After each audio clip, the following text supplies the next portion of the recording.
My name's Joanne. Married young to Tom, my college flame, we thought we'd figured it all out. Foolish, right?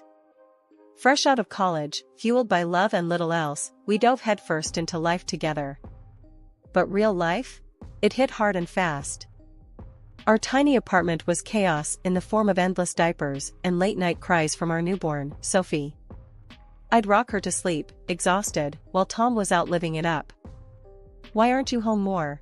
I finally asked him one night, my voice cracking from tiredness. Tom, just back from another night with friends, reeked of booze. "Joe, relax. Gotta unwind somehow, right?" He shrugged, dodging a diaper bag like it was a grenade. "Unwind?" I echoed, my tone sharper than I intended.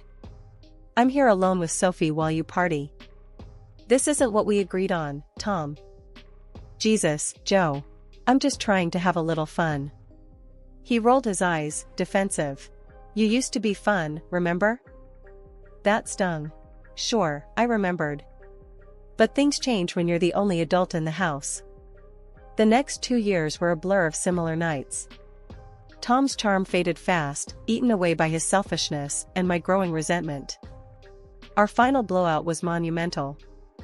I'd just paid off a pile of bills, finding our account drained more than usual. "Tom, we need to talk," I started, as soon as he walked in. He looked at me, wary of my tone. "The bank account's nearly empty. Again. What's going on?" "Oh, relax, Joe. I needed some new gear. Got a great deal on a set of golf clubs." "Golf clubs?" I snapped, my patience gone. "While I'm clipping coupons and you're out dropping hundreds?" "God, you're such a nag." Tom fired back, throwing his keys on the table. "Can't I enjoy my money without your constant bitching? I didn't sign up for this domestic crap." That was it. I knew right then we were done. "If that's how you feel, maybe you should leave," I said quietly, the fight draining out of me. The next day, he packed a bag and left. Just like that. No goodbye to Sophie, no final argument. Just the end of us. Raising Sophie alone wasn't easy. Every day was a test of my will, a balance of work, childcare, and keeping it together so my daughter never felt the hole her father left. I grew up fast, out of necessity. The playful college girl I was disappeared, replaced by a woman who knew how to stand alone. Tom? He sent money, at least. Every month, without fail, alimony arrived. I never told Sophie much about him, didn't want her childhood marred by his choices. She knew her dad wasn't around, and for a long while, that was enough. As she grew, so did her questions about Tom, and they got harder to answer without stirring up old hurts. But I kept things level, never letting bitterness color her view. He was her dad, after all. That respect, that connection, it mattered, for her. Sophie's 18th birthday hit like a milestone. She was already more together than I ever was at her age. Her acceptance letter from a college in the city where my mom lived arrived the same week, setting the stage for a big celebration. "I got in, Mom. I can't believe it." Sophie waved the letter like a victory flag. I pulled her into a tight hug, laughing with her. "I never doubted you for a second. Law school, here you come." The plan was to throw a dinner party, nothing fancy, just family and close friends. And, yeah, Tom. I figured it was time to maybe bridge that gap, for Sophie's sake. I sent him an invite. Didn't expect much, but he surprised us both by showing up. He looked good, which annoyed me more than I wanted to admit. Cleaned up, dressed sharp. When Sophie saw him, her face lit up, and that was worth any awkwardness. "Dad." She rushed over, giving him a big hug. Tom looked a bit stiff, but he hugged her back. "Hey, kiddo. Look at you, all grown up." Tom said, his voice a mix of pride. "And you'll need this. For all your classes and stuff." Sophie's eyes went huge. "Oh my God, Dad, seriously? This is too much." "Nothing's too much for my girl," Tom said, a bit too loudly, like he was trying to prove a point to both of us. The dinner went better than expected. We all chatted, even laughed a bit. Tom kept throwing compliments my way, which I deflected with jokes. Too much water under the bridge for flattery, to scrub it clean. "Joanne, you haven't changed a bit," Tom said as he sipped his wine. "Sure haven't," I replied, dry as toast. "Still don't take crap from anyone, especially not men who think a smartphone can make up for lost time." Tom coughed, almost choking on his wine. "Yeah, well, I'm just trying here, Joanne." Sophie watched us, eyes darting back and forth like she was at a tennis match. I softened a bit. For her. After Sophie left to celebrate her college acceptance with friends, Tom and I found ourselves alone, lingering over the remnants of dinner. The night unexpectedly turned soft and warm, full of old laughter and shared memories. "You know, Joanne, I've missed this, us," Tom confessed as we sat side by side on the couch, our hands tentatively reaching out for each other. I glanced at him, the familiar curve of his smile tugging at my own lips. "I can't believe I'm saying this, but I've missed this too." One thing led to another, and the evening slipped into a night filled with rekindled passion that I hadn't realized I still harbored for him. By morning, wrapped in the echo of whispered promises and dreams, we decided to give our marriage another shot. Within a few weeks, we were standing in City Hall, exchanging vows once more. It was just Sophie, Tom's sister Linda, and us. Linda had always been a rock, even when Tom and I were at our worst, and her presence at the ceremony meant the world to me. "Really proud of you both," Linda whispered as she hugged us after the ceremony. "Make it count this time, okay?" "We will," I assured her, squeezing Tom's hand. Moving into Tom's house felt like stepping into a new life. It was a beautiful place, spacious and filled with light. Sophie was overjoyed about our reunion, and her visits from college were full of laughter and family dinners that I had sorely missed. For a while, everything seemed perfect. But as the months rolled into a year, I noticed something off. The joint account we had wasn't growing as it should. Bills piled up, and the cushion we'd talked about building was nowhere seen. One evening, I decided to broach the subject. Tom was in his home office, papers strewn about. I knocked lightly before entering. "Tom, can we talk about our finances for a sec?" I asked, leaning against the doorframe. He looked up, a frown creasing his brow. "Yeah, sure. What's up?" I walked over, sitting down across from him. "It's about the joint account. There's barely enough in there to cover the bills, and I noticed you haven't been contributing much lately. What's going on?" Tom sighed, running a hand through his hair. "Look, Joe, I didn't want to worry you, but I've been having some money issues lately." "Money issues? But your job?"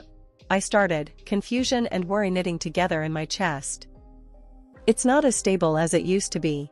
I've lost a couple of big clients, and things are tight," he explained, not meeting my eyes. "But why didn't you tell me sooner?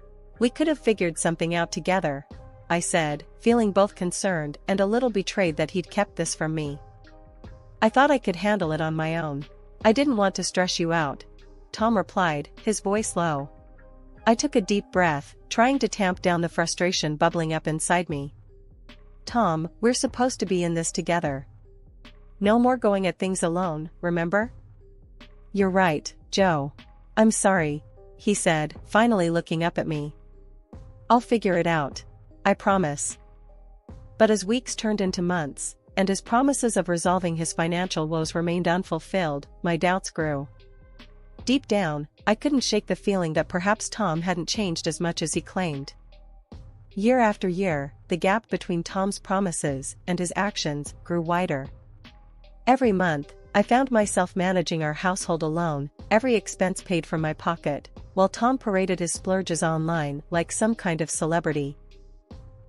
One evening, I cornered him as he was uploading yet another video of himself in a rented luxury car.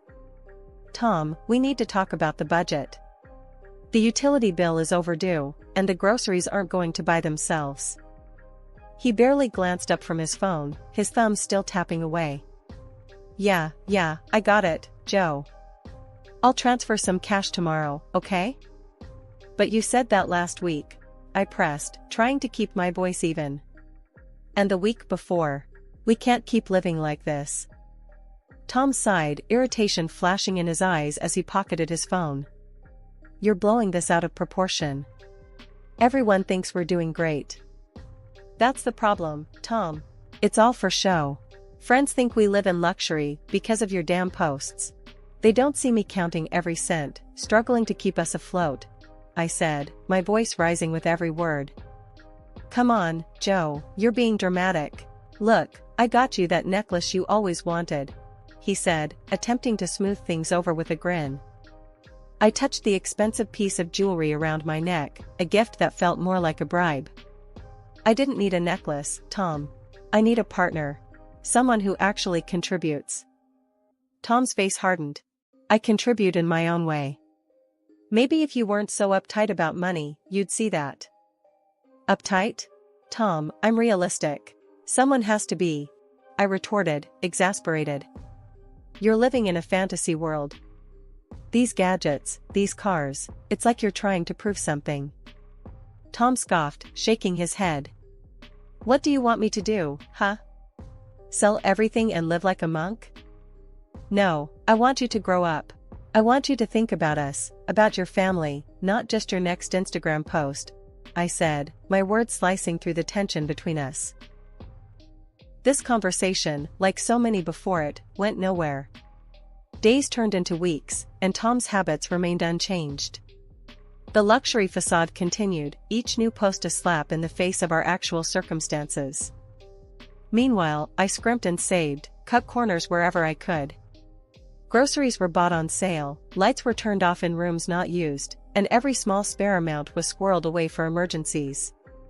My life became a continuous loop of managing disasters before they could happen. The day I got the call from my brother Mike that Mom had passed away hit me like a freight train. She'd been living in the same town where my daughter Sophie attended college, and Sophie had been staying with her, helping out where she could. We decided on a modest service. Mom had never been one for pomp, and we wanted to honor her in a way that felt true to who she was. We took the train to her city, and Sophie met us at the station, looking as heartbroken as I felt. The service was simple, just close family and a few of Mom's longtime friends. I looked around for Tom during the ceremony, needing his support, but he was nowhere to be found. Leaning over to Sophie, I whispered, "Have you seen your dad?" She shook her head, her eyes red. "No, Mom. He was here a minute ago." Tom showed up right as the service was ending, just in time to throw a rose onto the grave, but missing the entire ceremony. I bit my tongue, holding back the wave of irritation and grief that threatened to overwhelm me. That evening, we gathered at Mom's house, a cozy place filled with decades of memories. Mike read out the will in the living room, his voice steady, despite the emotions I knew he was fighting.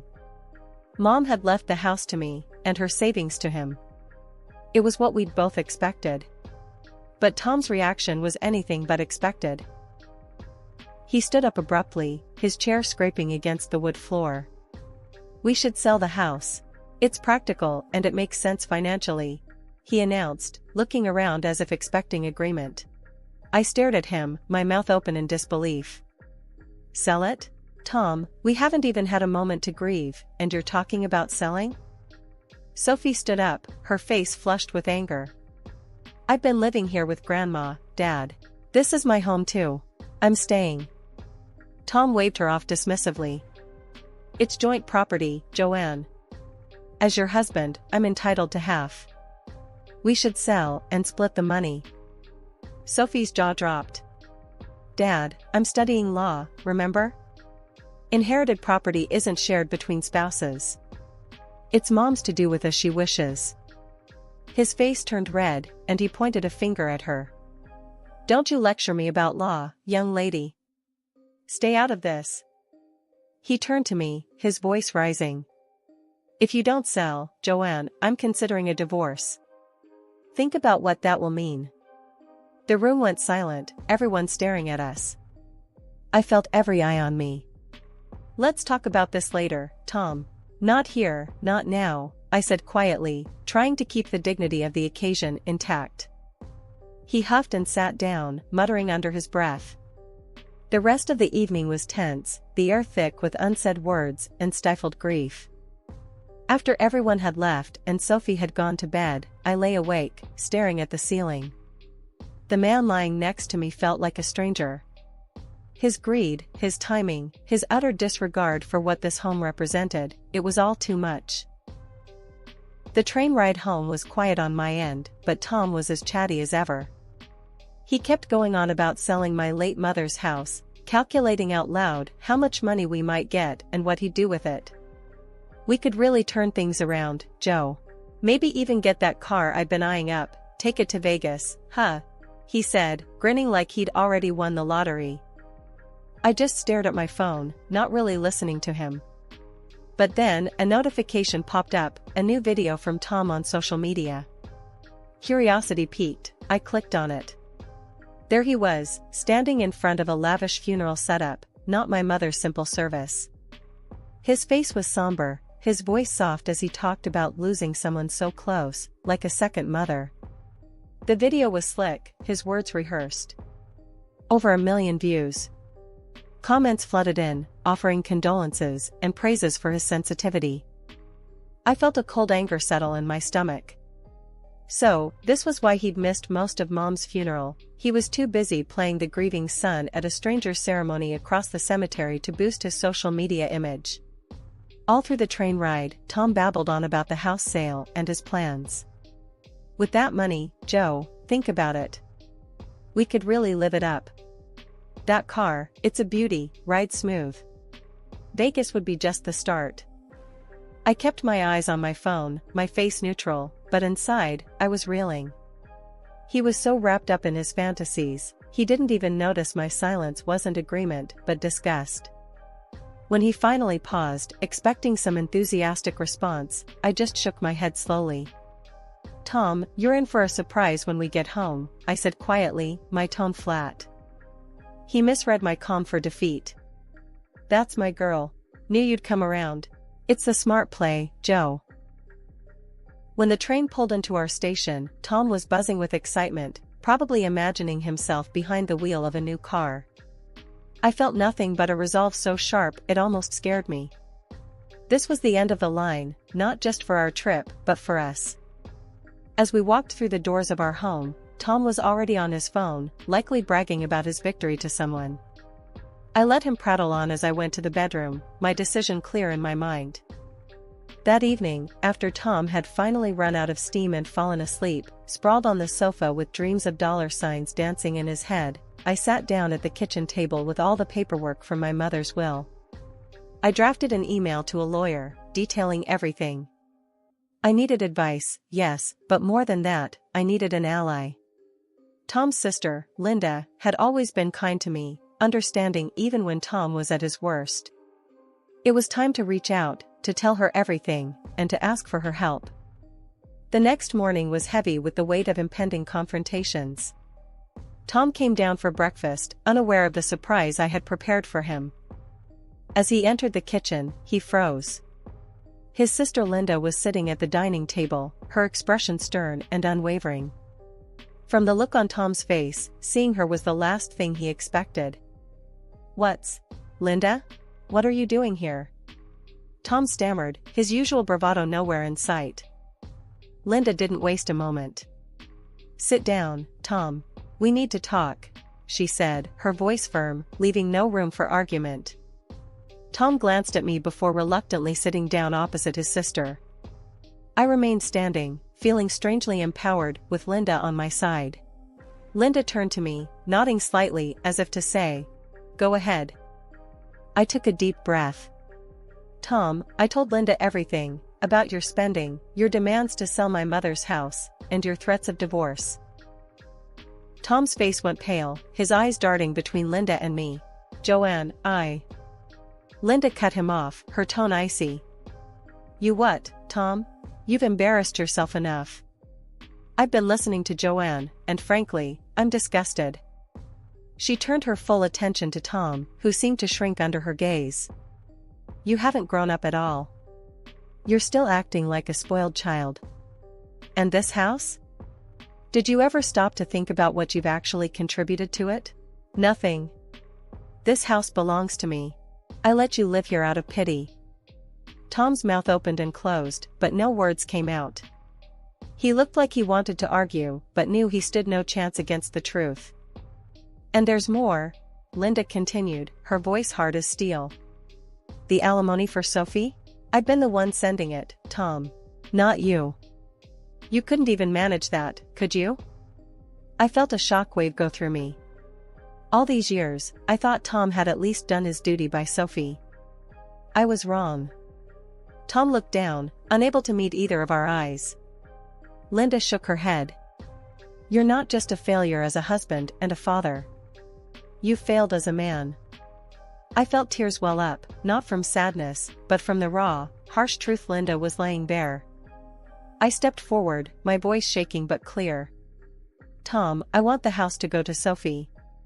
She deserves it, and it's what my mother wanted. At that, Tom shot up from his seat, fury replacing his earlier defeat. I don't care about Sophie. I want my share. If I don't get it, I want a divorce. After these words, something snapped in me. I reached into my bag and pulled out the divorce papers I had prepared, my hand steady now. Here, Tom. You want a divorce? You got it. Sign these. Tom's face went from red to white, his rage deflating like a punctured balloon. You can't do this to me, Joanne. I'll ask for alimony. I couldn't help but laugh, a short, bitter sound. Go ahead. Try. You might find our daughter a tougher opponent in court than me. His hand trembled as he took the pen and signed the papers, each stroke heavy with the weight of his failures. Without another word, he grabbed his coat and left, the door slamming shut behind him. After the dust settled from the divorce, I moved back to the city where I grew up and settled into my mother's house. Now, the house buzzed with the excitement of new beginnings. My daughter, Sophie, after graduating college, had gotten married and was now expecting her first child. She and her husband, Matt, decided to move in with me. One quiet afternoon, as I tended the garden, my phone rang. I wiped my hands on my apron before answering. Seeing Tom's name flash on the screen gave me a moment's pause. Joanne, hey, I need a favor. Tom's voice sounded through the receiver, hesitant and a bit desperate. What kind of favor, Tom? I asked, my tone guarded but polite. It's about money. I've got myself into some trouble with debts, big ones. I was hoping you could help me out, he confessed, his voice strained. I couldn't help but let out a small, incredulous laugh. Tom, I think you've got the wrong idea. I'm not in a position to help you with that. There was a silence, then he chuckled dryly. Well, I had to ask, right? Anyway, how about we give it another shot? Marry me again, Joanne. We could start over. The suggestion was so absurd, I laughed outright. Marry you again? Tom, I'm not about to step on that same rake a third time. No, thank you. His sigh was audible over the phone. Guess I had that coming. All right then, take care, Joanne. Later that week, I was on the phone with Linda, Tom's sister. We kept in touch regularly, a friendship forged through shared trials with her brother. Joanne, you won't believe what Tom tried to pull this time. He attempted to sell my house to cover his debts. Can you imagine? If I hadn't found out just in time, he might have actually gone through with it. Linda's voice was a mix of anger and disbelief. I'm just glad you caught him before it was too late, I responded, genuinely relieved for her. Yeah, well, that's the last straw. I've cut him off completely now. No more rescues. He needs to learn, she declared, her tone resolute. We talked a bit more about lighter topics, before saying our goodbyes. Hanging up, I felt a profound sense of peace. Cutting Tom out of my life was the best decision I had ever made. The chaos he brought with him was gone, and in its place was a calm, stable life with my daughter and her growing family. Sophie waddled into the kitchen just as I was putting the kettle on. Who were you talking to, Mom? Linda, I replied, watching her settle herself at the table. She was just telling me about the latest drama with Tom. Sophie shook her head, a smile playing on her lips. I'm glad we're out of that mess. I can't wait for the baby to arrive, to start our own little chapter here. Me too, honey. This house, this family, it's going to be filled with so much love and none of the drama, I said, reaching out to pat her hand.